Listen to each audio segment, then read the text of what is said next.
अस्सलाम वालेकुम everybody, welcome back. तो गाइज़ हम यहाँ पे क्लास 10 का उर्दू ग्रामर यहाँ पे डिस्कस कर रहे थे। ठीक है, अभी हमारा क्या टॉपिक होने वाला है, अभी हम यहाँ पे डिस्कस करेंगे लेटर राइटिंग के बारे में। देखेंगे कि उर्दू के अंदर खतूत नवीसी किस तरह से होते हैं। हम पूरा अच्छी तरह से इसको डिटेल में डिस्कस करेंगे। पूरे इसमें देखेंगे फॉर्मेट क्या होता है, कितने तरह के खतूत होते हैं और इनफैक्ट ये खतूत होता क्या है। ठीक है ना, जिसको हम कहते हैं खत। खत का प्लूरल आ जाता है खतूत और नवीसी का मतलब है राइटिंग। ये बात याद रखना और ये इंपॉर्टेंट है। ठीक है, हमारी सीरीज चल रही है क्लास 10 के लिए, क्योंकि उनको एग्जाम है तो डेफिनेटली हम उनके लिए लेके आए हैं। अगर हम देख लेते हैं खतूत नवीसी होता क्या, थोड़ा सा इसकी डेफिनेशन जिसको हम कहते हैं तारुफ देख लेते हैं। तो क्या होता है भाई, यहाँ पे लिखा है डेफिनेशन इसकी, दो अफराद या फ़र्द और इदारत के दरमियान, फ़र्द और इदारे के दरमियान इतलात या मालूमात के लिए लिखी जाने वाले पैगाम को खत कहते हैं। ठीक है ना, हमारे पास दो फ़र्द हैं, एक बंदा है ए और एक बंदा है बी। ठीक है ना, अगर इन दोनों के बीच में पैगामात एक्सचेंज हो रहे हैं, हम क्या बोलेंगे, अगर इन दोनों के बीच में इंफॉर्मेशन फ्लोट हो रही है in the form of writing, तो हम क्या बोलेंगे उसको, वो होता है हमारे पास खत आ जाता है। देखो, दो बंदे ज़रूरी नहीं है, अगर हमारे पास एक कोई भी चीज़ है, अदारा कोई भी है, जिस तरह यहाँ पे कोई स्टाफ रहता है या यहाँ पे सेक्रेटरी है स्कूल का। ठीक है ना, मैं एक सी ले लेता हूँ, यहाँ पे ए बंदा सी को लिखेगा तो ये भी हमारे पास एक खत आ जाता है। इतना आगे समझ आपको। तो एक और हम तारुफ देख लेते हैं, जिस कहते हैं दूसरी डेफिनेशन क्या कहते हैं खत की, देख लेते हैं यहाँ से। हम एक शख्स से कोई बात कहना चाहें और वो हमारे सामने मौजूद ना हो तो उसे अपनी बात या गुफ्तगू लेकर भेज देना खतूत नवीसी होता है। आई होप आपको ये समझ आया होगा। ठीक है ना, आप देखते हैं भाई ये इसके कितने टाइप्स होते हैं खतूत की इकसाम। ठीक है, अच्छा, अगर हम जनरल देखें तो खतूत की जो हमारे पास इकसाम आती हैं वो तीन आती हैं। कितने आती हैं बच्चों? तीन आती हैं। एक होता है ज़ाती खतूत, दूसरा होता है दफ्तरी खतूत और तीसरा होता है कारोबारी खतूत। अच्छा, जो ज़ाती खतूत होता है मतलब वो होता है पर्सनल लेटर्स। इसमें क्या होता है भाई, ये हमारे पास होता है इनफॉर्मल। इनफॉर्मल लेटर का नाम आपने सुना होगा, तो ये इनफॉर्मल होते हैं। इसमें हम लिखना पड़ता है अपने रिलेटिव्स में, मसलन के तौर पर आप फादर को लिखना चाहते हैं, वालिद को लिखना चाहते हैं, वालदा को लिखना चाहते हैं, भाई को लिखना चाहते हैं, बहन को लिखना चाहते हैं, चाचा जान को लिखना चाहते हैं, किसी फ्रेंड को लिखना चाहते हैं, तो ये होता है हमारे पास ज़ाती खतूत। इसका फॉर्मेट बिल्कुल आसान है, डेफिनेटली आपको आने वाला है। और जो आपको एग्जाम में आता है वो मोस्टली ज़ाती खतूत ही आते हैं। आए समझ आपको, इसे कहते हैं इनफॉर्मल लेटर्स। अगर हम दूसरी बात करें तो बच्चे दूसरा आता है हमारे पास दफ्तरी खतूत। ठीक है ना, आप किसी दफ्तर में देखना चाहते हैं, ठीक है ना, आप किसी ऑफिस में लिखना चाहते हैं कोई खतूत, या आप इवन के स्कूल में अगर लिखना चाहते हैं तो हमारे पास ये आ जाता है फॉर्मल लेटर्स। क्या आते हैं बच्चे? ये होते हैं फॉर्मल लेटर्स। और यहाँ पे क्या होना है, यहाँ पे एक प्रॉपर फॉर्मेट यहाँ पे भी होता है और उसको भी फॉलो किया जाता है। तीसरा अगर हम देखें तो कहते हैं कारोबारी खतूत। कारोबारी खतूत क्या होते हैं भाई, इनको हम इंग्लिश में कहते हैं बिजनेस लेटर। क्या कहते हैं बच्चे? Business letter. तो बिजनेस के रिलेटेड जो खतूत लिखे जाते हैं उनको हम कहते हैं कारोबारी खतूत। आई होप आपको इतना समझ आया होगा। तो चलिए खतूत के हिस्से देख लेते हैं, जो सबसे ज़्यादा इंपॉर्टेंट यहाँ पे मुझे लगता है। तो खतूत के कितने हिस्से होते हैं, इनको भी एक नज़र लगा देते हैं। कुछ इंपॉर्टेंट चीज़ें जिनका ख्याल रखना बहुत ज़रूरी है खतूत नवीसी की टाइम पे, याद रखना कि लिखने वाले का पता और तारीख सबसे ऊपर क्या आना चाहिए, कि लिखने वाले का पता और तारीख आना चाहिए। दूसरा होता है इसमें जो दूसरा पार्ट आ जाता है वो होता है अलकाब व अदब। ठीक है ना, मतलब जो आपकी ग्रीटिंग होती है, अस्सलाम वालेकुम कहना, हेलो सर, कुछ भी कहना, डियर सर या प्यारे अब्बा जान, प्यारी अम्मी जान, ये जो चीज़ें होती हैं उन्हें कहते हैं अदाब, मतलब अलकाब हो या अदाब। ठीक है, तीसरा अगर हम देखें तो मजमून जो होता है मेन बॉडी। ठीक है ना, मजमून का क्या मतलब होता है? Main body. याद रखना इसमें अनवान नहीं होता, खतूत में अनवान नहीं होता। ठीक है ना, खतूत में अनवान नहीं होता, इसमें मेन बॉडी होती है।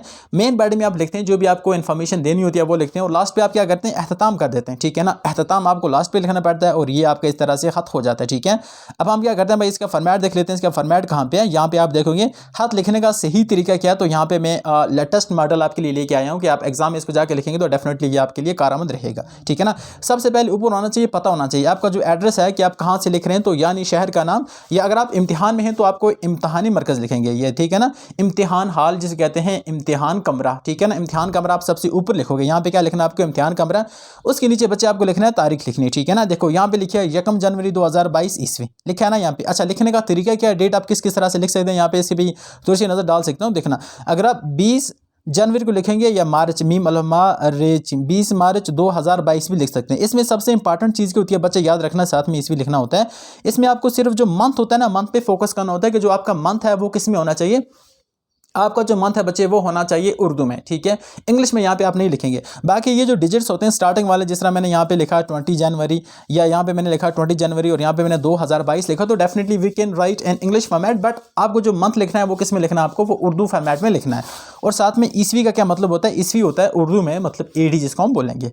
आगे समझ आपको अच्छी तरह से। और उसके नीचे जब ये स्टार्ट करेंगे, अलकाब व आदाब की बात करें तो ये है आपके लिए अलकाब व आदाब। और यहाँ पे आप देखोगे तो प्यारी अम्मी जान लिखा है मैंने, प्यारे अब्बा जान लिखा है, है प्यारे अली, मतलब अम्मी जान, अब्बा जान, या आप किसी फ्रेंड को लिखना चाहते हो तो वो प्यारे अली है, आपका भाई है अली तो आप प्यारे अली बोलोगे, ठीक है ना, ये आपका अलकाब होता है।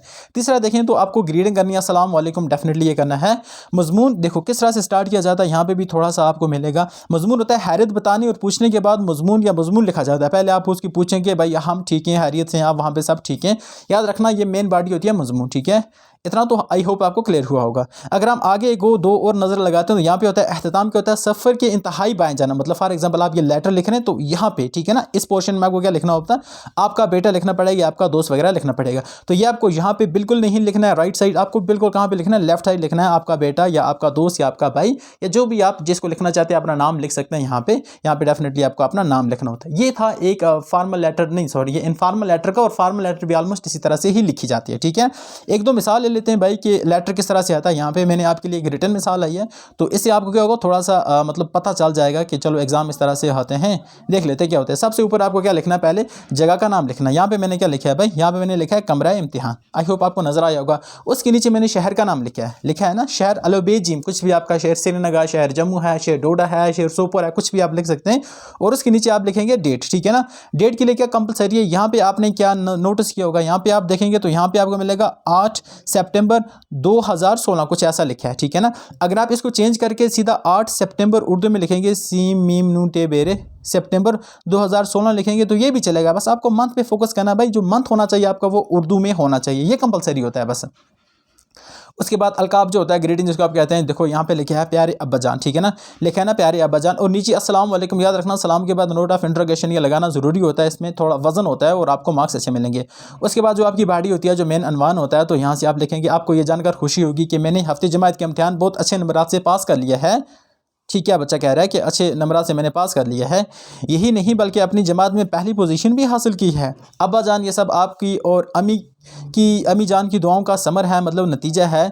अल्लाह ताला ने मुझे इतनी बड़ी कामयाबी अता फरमाई है, अल्हम्दुलिल्लाह। एंड अगले चंद रोज़ ये आपको लेटर लिखना है, बॉडी आप देखेंगे। अगर आप इसको भी साथ लेके जाएंगे तो अच्छा है, मुझे लगता है कि ये मैंने अच्छा लिखा है। तो हम सब आपकी मुंतज़िर हैं, आपको जैसे ही छुट्टी मिलती है तो घर वापस आ जाएं। अम्मी और बहन भाई सब आपको सलाम पेश करते हैं, आपकी सलामती के लिए ढेरों दुआएं। इतना आया समझ आपको। और लेटर के कॉर्नर में मैंने कहा ना आपको लेफ्ट, ठीक है ना, लेफ्ट साइड यहाँ पे क्या लिखना है आपको, लेफ्ट साइड आपको यहाँ पे अपना नाम लिखना, आपका फरमाबरदार बेटा, और नीचे आपको अपना नाम, ठीक है। अगर आप दोस्त लिखोगे तो आपका प्यारा दोस्त, नीचे आपका नाम। इस तरह से ये लेटर लिखे जाते हैं। आई होप आपको इतना समझ आया होगा। देखो एक और मैंने यहाँ पे लाया तो उसको भी मैं लगे हाथों आपको बता ही देता हूँ, क्योंकि यहाँ पे है डेफिनेटली, ठीक है। देख लेते हैं ये किस तरह का है।